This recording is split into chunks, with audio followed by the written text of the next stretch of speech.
자, 다음 종목은 성일 하이텍입니다. 정통영님께서 문의 주셨고요. 16만 원에 비중은 20%. 자, 이 성일 하이텍 상장된 지 1년이 안 된 기업이고 리튬 관련주로 쭉 올랐다가 최근에 또 계속 하락세 보이고 있습니다. 시청자분도 한 10% 넘게 손실을 보고 계신데요. 자, 소장님, 성일 하이텍 전략 좀 세워주세요.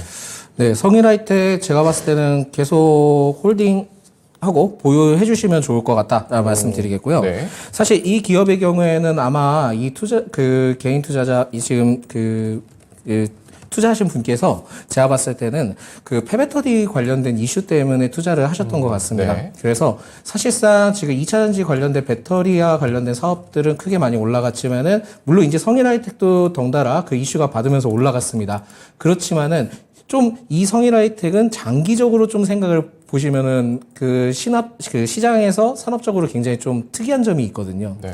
그래서 폐배터리에 대한 시장은 저는 굉장히 좀 긍정적으로 보고 있습니다. 그러다 보니까 이게 이제 폐배터리가 30년 정도의 그 시장 가치로서 한 70조 정도 된다라고 밝혔기 때문에 아직까지는 본격적인 사업은 확실하게 이루어지진 않았지만은 사업성은 좀 충분히 기대될 수 있지 않을까라고 판단이 되고 있고, 이게 폐배터리라는 기업에 대해서도 좀 어느 정도 특색을 갖고 있기는 하지만 성일 하이텍의 경우에도 포스코와 같이 좀 그 폐배터리 사업적인 부분들을 같이 영위하고 있기 때문에 이 시점을 봤을 때는 성일 하이텍에 대해서 장기적으로 좀 보시는 게 낫지 않겠나라는 말씀 드리면서, 지금 현재로서는 지금 홀딩하는 전략이 맞는데 사실 이게 지금 1년 되는 시점 전에 주가가 좀 한 번 더 튀어 올라갈 수 있습니다. 그러다 보니까 한 16만 원 이상, 그러니까 한 17만 원 정도 되면은 그때는 좀 금액이 그렇게 수익 구간이 크지는 않지만 그때는 일단 그 수익을 챙겨가시면서 매도를 좀 해보시는 게 낫지 않을까라고 보고 있고요.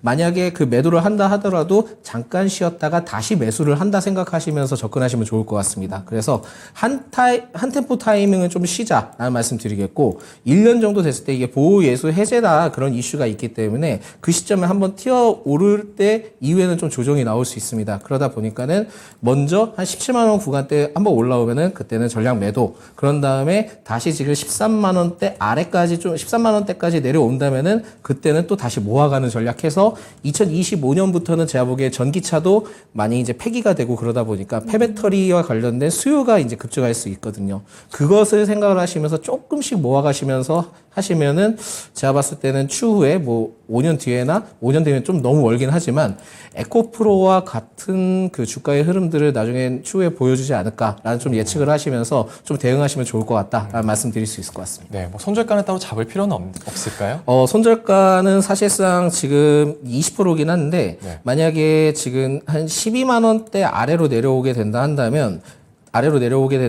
그때는 좀 비중을 조금만 줄여주시는 게 나을 것 같습니다. 그래서 장기간에 이 기업은 분할 매수와 분할 매도를 좀 적극적으로 이루어지시면서 접근하셔야 될 것 같고요.